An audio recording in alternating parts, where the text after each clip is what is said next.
Assalamualaikum warahmatullahi wabarakatuh.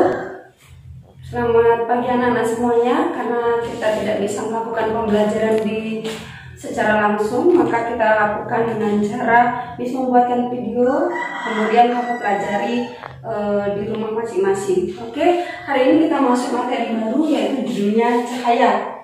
Nah, di cahaya ini yang akan kita pelajari pada hari ini, kita akan berbicara tentang sifat cahaya. Kedua, hukum pemantulan cahaya. Kemudian yang ketiga adalah tentang cermin datar.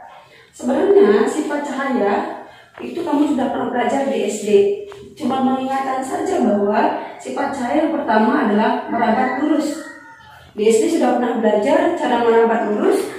Kemudian yang kedua dapat dipantulkan. Kemudian tiga dapat dibiaskan, dan yang keempat merupakan gelombang elektromagnetik. Ini adalah sifat-sifat dari cahaya. Nah, kita akan lihat cahaya dapat dipantulkan. Sebelum kita berbicara cahaya dapat dipantulkan, kita akan berbicara tentang hukum Snellius. Apa itu hukum Snellius? Hukum Snellius adalah sinar datang, kemudian garis normal, dan sinar pantul terletak pada satu bidang datar. Maksudnya adalah ketika ini bidang datar, ini sinar datangnya, kemudian ada garis normal terhadap bidang datar tegak lurus, ini ada sinar pantulnya. Maka ini sinar datang, ini sinar pantul, dan ini garis normal. Itulah bunyi hukum Snellius yang pertama. Kemudian yang kedua, hukum Snellius yang kedua, sudut datang sama dengan sudut pantul. Maksudnya adalah ketika ini ada sinar datang, kemudian ini ada sinar datang, ini ada garis, ini ada bidang datar, kemudian ini ada sinar datang, ini garis normal, ini ada sinar pantul. Sudut sinar datang I akan sama dengan sudut sinar bias, sudut pantul R. Sudut I akan sama dengan sudut R. Kalau disebutkan contoh, ketika ada sinar datangnya 30 derajat, maka akan dipantulkan juga sebesar 30 derajat. Contoh kedua, ketika ada sinar datang sebesar 60 derajat, maka akan dipantulkan sebesar berapa? 60 derajat. Maka R-nya adalah 60 derajat. Tetapi ketika ada sinar datangnya terhadap bidang datar 30 derajat, berapakah sudut pantulnya? Kita tidak boleh menjawabnya dengan 30. Tetapi ingat, ini siku-siku. Kalau dia siku-siku, sudut datarnya terhadap bidang datarnya 30, maka otomatis sudut pantulnya sudut datarnya sebesar 60. Sehingga sudut pantulnya juga sebesar 60 datar. Sekarang kita masih ke cermin datar. Kalau tadi bagaimanakah titik bisa jadi bayangannya titik, tadi garis bisa bayangannya berupa garis. Itu karena setiap satu titik mengalami 2 kali pemantulan. Nah, sekarang kita akan berbicara cermin datar, tidak menceritakan bagaimana terbentuknya bayangan, tetapi gini. Ketika ini ada cermin datar, ada segitiga, ada satu cermin datar yang ada segitiga, maka secara otomatis akan terbentuk bayangan segitiga juga kan? Dengan bentuk yang sama, ukuran yang sama, dan jarak dari cermin ke benda, cermin ke bayangan itu juga sama. Maka sifat bayangannya adalah mainnya tegak sama besar. Nah, tetapi di sini saya akan ceritakan kalau ini ada satu cermin, maka ketika sebuah benda diletakkan satu, bayangannya juga akan ada satu. Gitu kan ya? Nah, tapi bagaimana ketika ada 2 buah cermin datar? 2 buah cermin datar tentunya yang membentuk sudut. Maksudnya gimana? Maksudnya seperti ini. Kalau ada cermin, ini cermin pertama, kemudian ini cermin kedua, membentuk sudutnya. Sudutnya adalah 100 derajat. Ya, lalu ada sinar datang 100 derajat. Oke. Kemudian di sini ada jangan 100 derajat, nah kita ganti saja misalnya 120 derajat. Di sini ada bola atau ada lingkaran berdiri. Berapa banyak bayangan yang terbentuk? Jawabannya tentunya tidak satu lagi karena cerminnya sudah ada dua. Apakah dua? Bisa jadi. Apakah tidak? Mungkin. Nah, untuk menentukan berapakah jumlah bayangan yang terbentuk, kita punya rumus M sama dengan 360 dibagi sudut apitnya. Sudut apit itu artinya sudut yang membentuk antara dua buah cermin ini tadi dikurang 1, atau 360 dibagi sudut apitnya dilambangkan dengan theta boleh, alfa boleh, beta juga boleh, kurang 1. Inilah rumusnya. Sehingga kalau dari gambar ini menjadi berapa? 360 dibagi 120 dikurang 1, maka jadi berapa? 360 dibagi 120, 3 dikurang 1. Jadi berapa kan banyaknya bayangan? Ya, 2. Jadi nanti ini akan terbentuk 2 bayangan. Ya Miss, sekarang kan 2, belum tentu. Bagaimana kalau misalnya dia seperti ini? Ada 2 buah cermin, sudutnya 60. Di sini ada benda, sebut saja persegi seperti ini. Akan terbentuk berapakah bayangannya? Belum tentu 2, tetapi kita gunakan rumus tadi. 360 dibagi theta dikurang 1, atau berapa? 360 dibagi berapa sudutnya?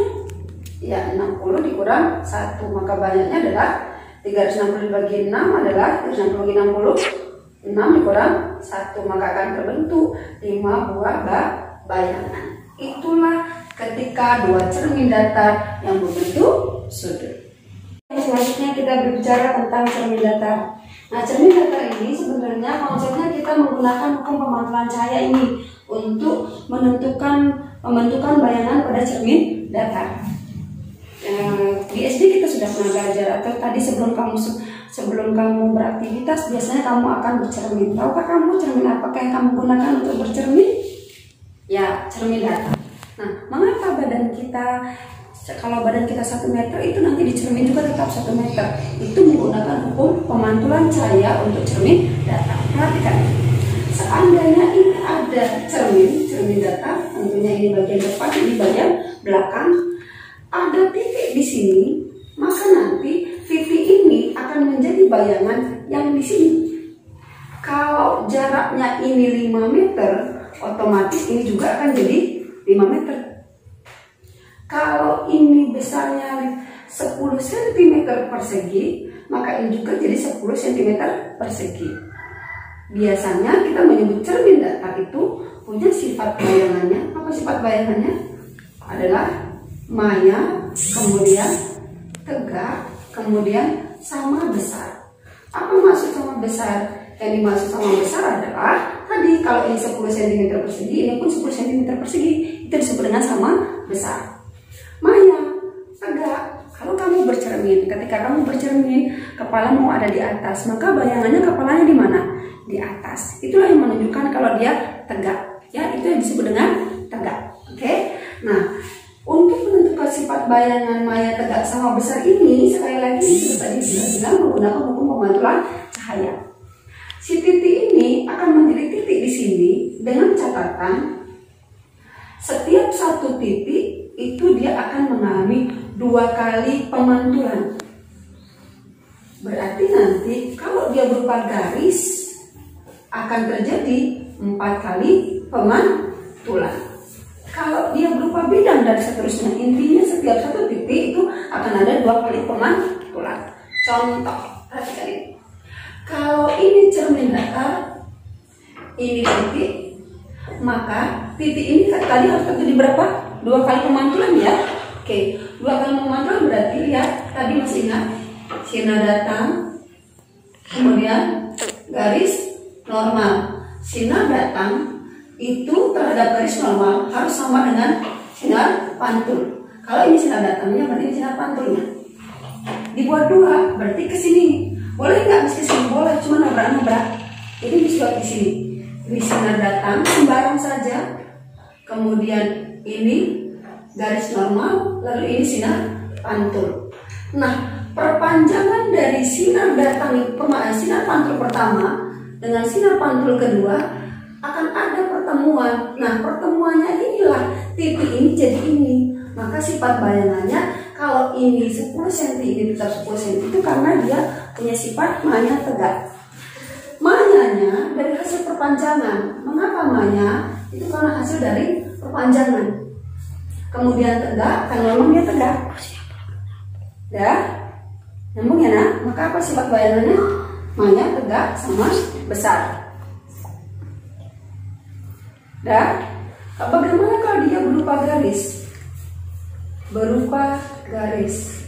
Ya, kalau dia berupa garis berarti kalau ini garis kan terdiri dari 2 buah titik. Berarti setiap satu kita buat sinar datang. Ini garis normal, ini sinar pantul. Ini pun begitu. Kita buat sinar datang, kemudian ini garis normal dan ini sinar pantul. Tapi ingat bahwa setiap satu titik harus mengalami 2 kali pemantulan. Ini kan baru 1 kali. Ini juga baru 1 kali. Bagaimana supaya dia terjadi 2 kali?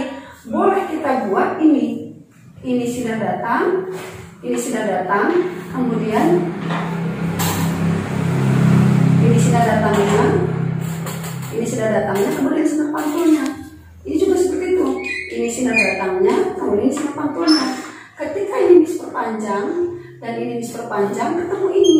Kalau ini A, ini jadi A aksen. Kalau ini B, ini jadi B aksen. Nah, ini kita tarik garis, maka akan ketemu seperti ini.